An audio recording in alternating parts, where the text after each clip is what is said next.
Well, welcome to this week's blog. It is so refreshing to say someone in Washington, D.C. is finally getting it. You know, the headlines coming out of Iraq just get worse and worse and worse. You know, Christians being killed just because they're Christian, women being taken, you know, children being beheaded. It's just evil what's happening over there. But finally, people in D.C., well, at least a couple of people in D.C.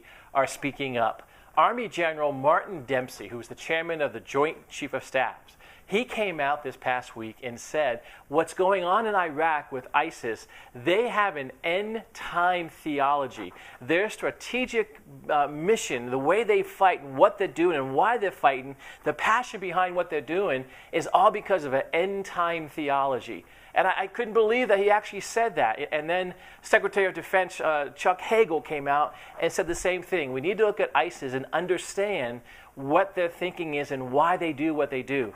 You know, if you're listening to this blog on Facebook, let me ask you to go to interpretingthetimes.com. Go to our website, interpretingthetimes.com. That's all one word, and sign up to be an ITT insider. Because there you can get special reports. If you sign up, you're going to get them automatically. And this week we have a special report going out exactly giving some background to what the Army General said and what the Secretary of Defense said and what it all means and so on and so forth. Because this fight, it's pure evil, but the thinking that they're having behind it with the Muslims and what their end-time theology is that there has to be chaos in the world. There has to be violence and bloodshed because when their 12th Imam, when their Mahdi comes in, the world's savior, he has to come in on a platform of peace. So I'll go into much more detail in the special report, but please sign up for that. We need to understand their thinking, their theology, and the passion behind what they're doing and why they're doing it. And understand that we're seeing things that we've never seen before.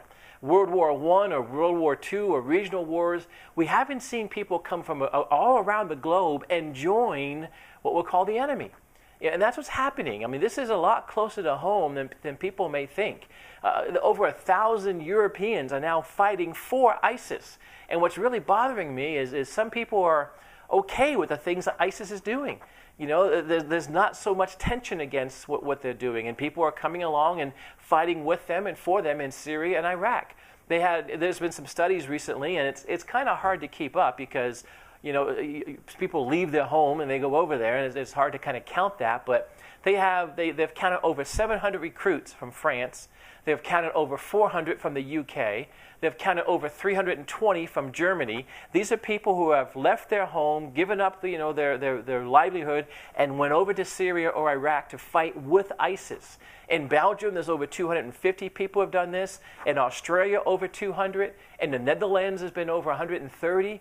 In Canada and U.S., there's over 100. And there's 50 from Spain that they can classify and say, this is where they came from.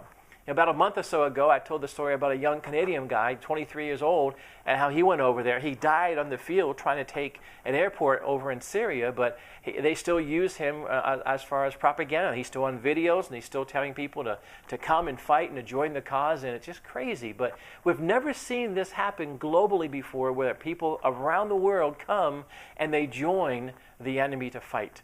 It's wonderful days when you look at it from a biblical perspective, but it's also crazy days to be living in, and the things we're seeing we've never seen before. So again, I go into much more detail with the special report, and we have a newsletter also coming out this week. So go to ITT, interpretingthetimes.com, sign up to be an ITT insider, and get some more information because we're living in some amazing days.